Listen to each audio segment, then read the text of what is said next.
Hudson Carpenter has a great question. Hi, Bill, brand new member here. Sorry it took so long. Hudson, we're very, very glad to have you. Thank you very much for your membership, and don't worry about it taking too long. We just want to keep making sure we make all you guys happy out there. So thank you very much for the support. I've been having some thought lately about the future, and I'll be honest, I'm a little worried. As a young conservative, I'm infinitely outnumbered by my fellow millennials, and I'm not sure what to do about it. I don't relate to anyone my age anymore because progressive politics has taken over their lives. I cannot believe how personal it's become. I've grown distant from many friends because of it. I don't really care about politics. I care about doing the right thing and making myself a better man. I feel that my character, which I work very hard at, has afforded me the right to be able to call myself a conservative, whereas a progressive's character is defined by being a progressive, meaning who cares about what kind of person you are? You're one of us. Do you think that progressivism has become more or less an allegiance, while conservatism has remained solely a philosophy? And then he's kind enough to add, thank you so much, Bill. Can't tell you how much I admire your hard work and success. Well, that's very, very kind of you, Hudson.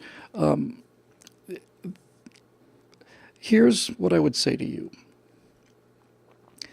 First of all, the fact that you identify as a conservative in an age group where virtually everybody are progressives means that you have courage. There's a little bit of physical courage involved because it's not nice being in a room full of people who are openly hostile, and the left gets more and more violent every day. Their true colors really do come out every day, and they're the ones that, it's so funny. It's so fun to watch leftists with black masks and hoods on, beating up people and telling them, shut up, Nazi, beating them in the streets for having an opinion and telling them to shut up, you Nazi. It almost writes itself. It'd be hilarious if it weren't so tragic. So certainly besides a little bit of physical courage, people like you have moral courage. And who's that? Is it Better Than Bunnies who relates to this question? Hopefully another younger person out there. So the first thing you have to understand is what we were just talking about before on the heuristics question. You have courage. You have to have courage because it's not easy. And as you say, progressivism is easy. Anybody can do it. Just agree on the certain. We're all in favor of abortion. We're all in favor of single-payer health care. We're all in favor of Muslim immigration. We're all in favor of all these things. And here are the things that the conservatives believe, and we don't believe that, so we're better people and smarter. So for all you millennials out there, they're starting to come in. It's enormously gratifying to me. If you're a conservative and a millennial, or even just listening to this and a millennial, you've got courage.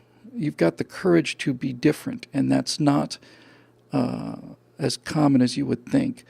So much of young people's fashions, and this isn't just this generation's, all generations, is about looking, like a rebel. And so every generation determines what those individual rebels look like. I'm not one of the pack. I'm an individual. I'm a rebel. I'm not one of the herd. And every generation we figure out what that look is, and then every single person dresses exactly like that. An actual genuine rebel, in my opinion, if you wanted to impress me that somebody was really a rebel, if they came to class in jeans and a leather jacket, I'm just going to laugh at them. But if they came to class in a blue seersucker suit with a straw hat and a cane and did a little tap dance in the hallway, now that person would be an actual rebel. That person would impress me. So first of all, you have courage. Secondly, you have persistence. But the main thing I would say to all of you younger people out there is you are far more fit than your colleagues are. Far more fit. I'm not talking about physical fitness, although that's often the case. And by the way, as our friend Dave Wellman says, welcome to the Rebel Alliance, guys. We call you kids, but you're not kids anymore. You're actual adults now, thinking about responsibility.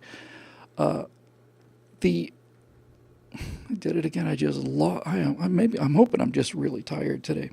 I'm sorry. Yes, the fitness. So here's the thing. You're fit, not necessarily physically fit, but you're fit mentally.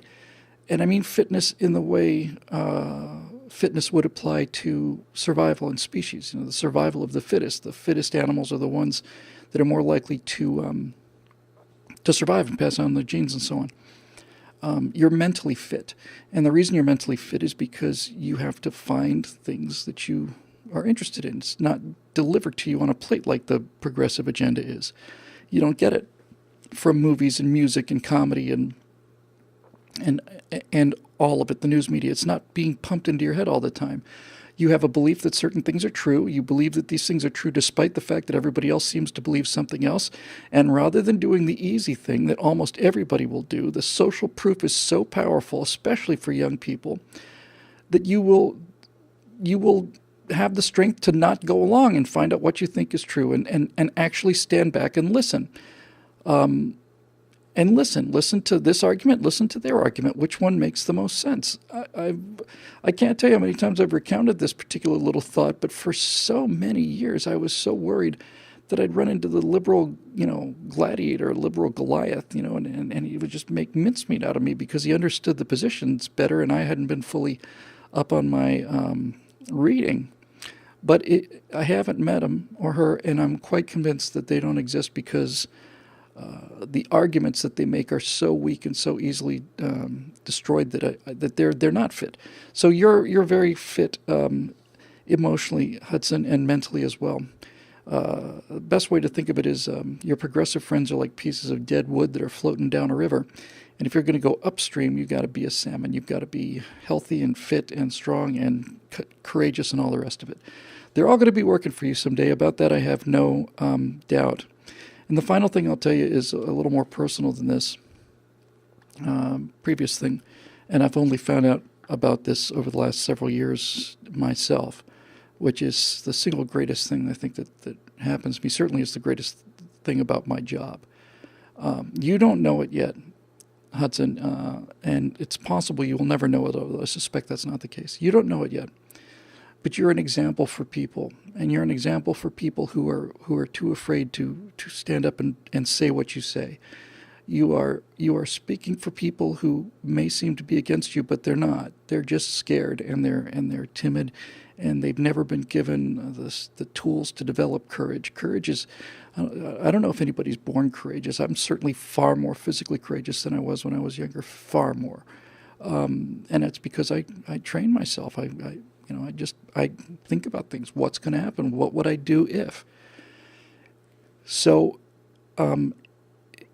it's all about that. There is somebody out there now, maybe many people, maybe scores of people, maybe even hundreds of people, who admire you for your example and who admire you for your strength and your courage and all those things. And you don't know it, but it's true.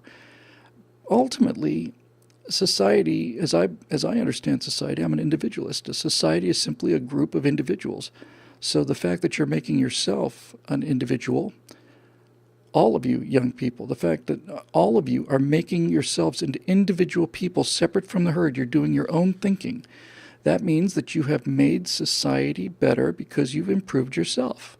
And with any luck, you'll continue to improve yourself.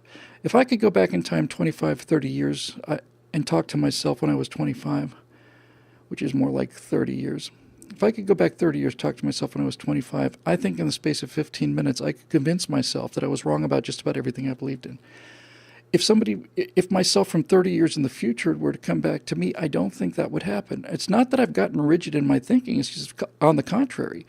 It's now I just think quite a lot about things, and I always try to test the other side and so on. I don't imagine changing this fundamental position because I think it's true. Small areas of it I change. When I find out something I believe in is not true, I move. I change my position. If the truth's over there, that's where I'm going to go. I just want to stand on the truth. You can't do anything unless you understand the truth, and you have an obligation to find it because we live in a real world, and the truth has consequences. And if you are courageous enough to go and find those truths, you'll understand the consequences, and you'll be much, much happier than people who pretend that there's nothing out there to worry them, and that everything's hunky-dory, and that people are perfectible, and that you can print money and nothing will go wrong, and all the rest of this. You get free health care and free college and all the rest. So for what it's worth, Hudson and the rest of you young people out there, I come down hard on millennials quite a lot, and hopefully you know that I'm talking about those classmates of yours.